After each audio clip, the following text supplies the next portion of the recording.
that I saw was the main event. Okay. So maybe you'll be able to give us a little bit of commentary on the main event. But great match. Like I said, solid 3 stars for me. Next up was Roppongi 3K. Yo and Show with Rocky Romero taking on the Bullet Club. Roppongi 3K. Fuck you. They took on Bullet Club, Taiji Ishimori, and El Phantasmo.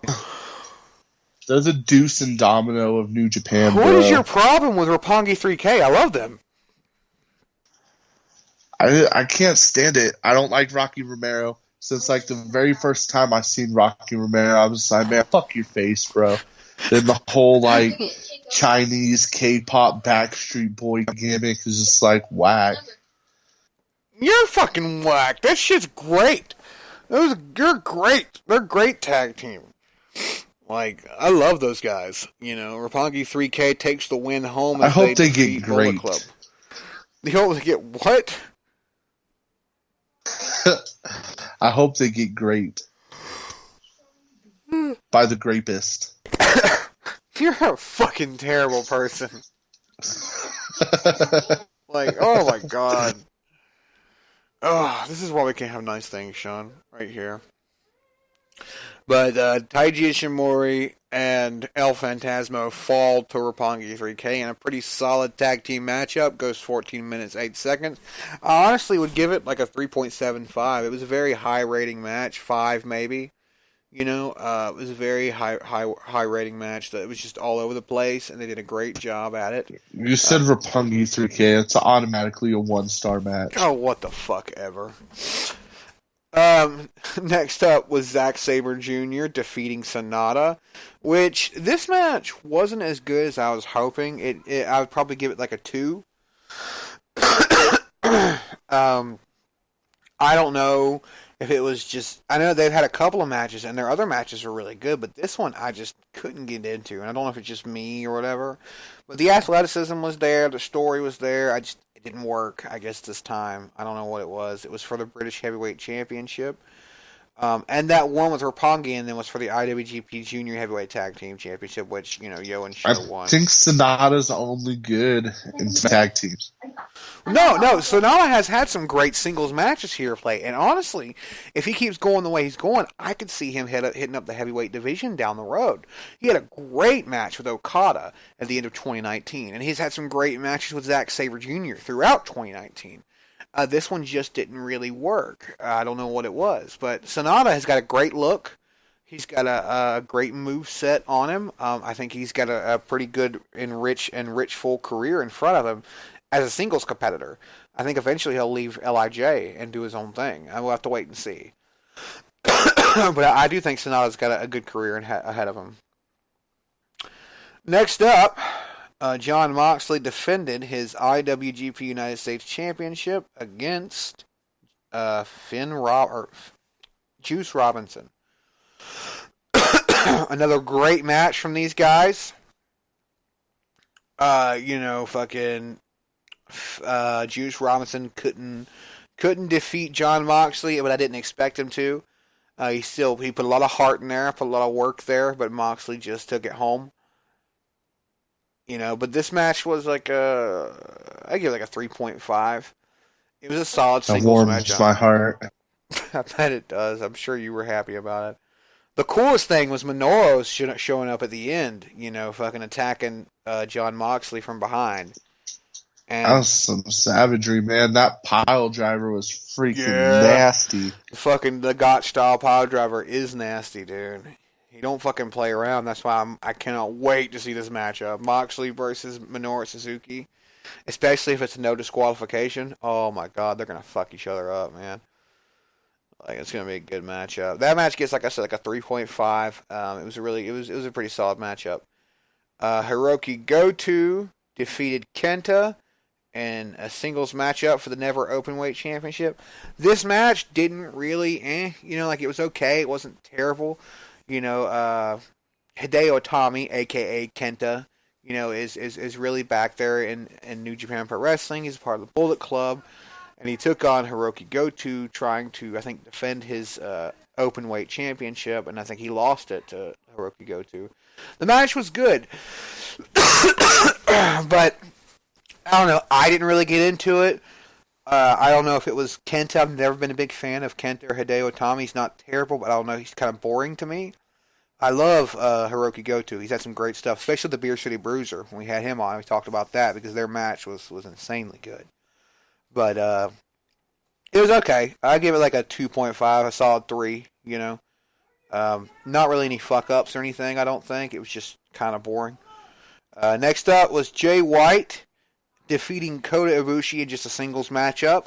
Both losers from the night before took on each other. And surprisingly, Jay White went over, which I didn't see happening. It was a pretty solid match. I give it like a 3.75, maybe a 4. They just kind of beat the holy hell out of each other. It went 24 minutes, 58 seconds. And they really beat the holy hell out of each other for that full 24 minutes. I think that Kota is really on the brink of becoming a heel, and him losing both these matches are kind of the catalyst. Wouldn't you think so?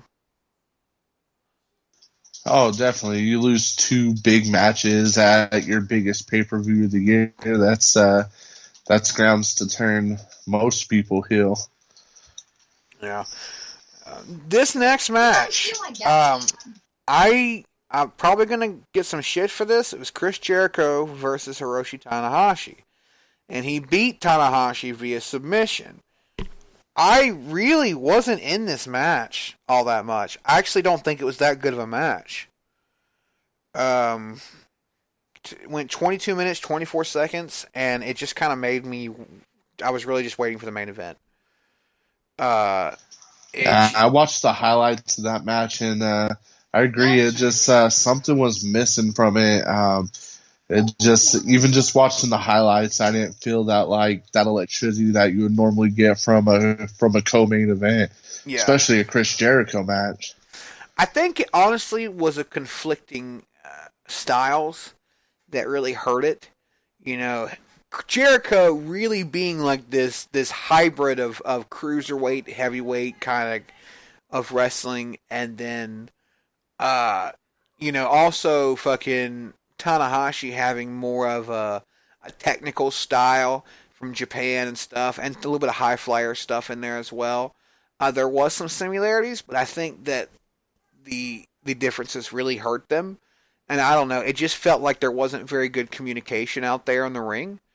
I don't know if it was they didn't get together before the show, or if Tanahashi tried to call it, or Jericho tried to call the match, or whatever, but whatever happened, it didn't. Yeah, I agree. It didn't. So, like I said, there's just something was missing, and you can tell.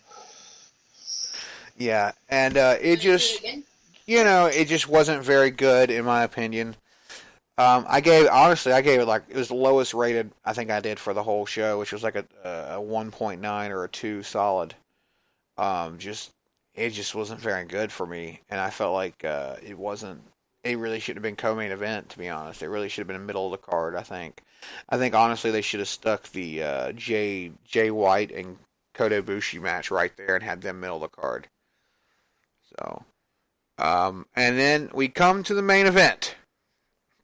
The main event of the evening. Tetsuya Naito versus Kazuchika Okada for the IWGP Heavyweight Championship and the IWGP Intercontinental Championship, the Double Gold Dash. This was a war. I mean, these two... We've seen this before. We've seen them fight before, but the match was just phenomenal. In my opinion, it definitely gets... It was. They went out there and just laid it on the fucking line, man, and did not disappoint. It 100% gets a 5-star match rating from me. I was disappointed in the ending because I was pulling for my boy Okada, but it's always good to see them fairy tale endings. Yeah, it's not that I don't like Okada or anything. Like I said, I consider him one of the greatest wrestlers of today. But I do think that it was time. It's time for Tetsuya Naito to take over as the ace.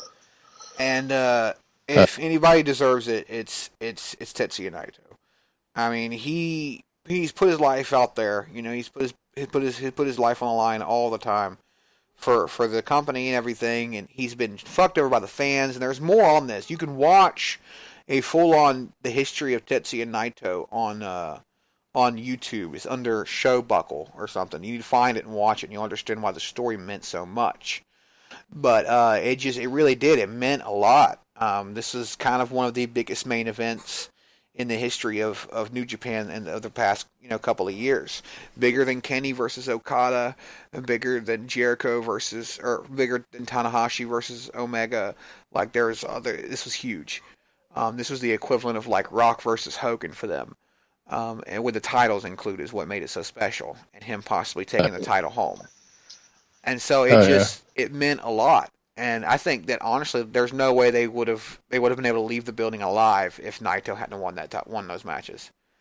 I mean, you've seen what happened with Kenta interrupted the celebration. Now I've never heard a Japanese crowd boo somebody so hard.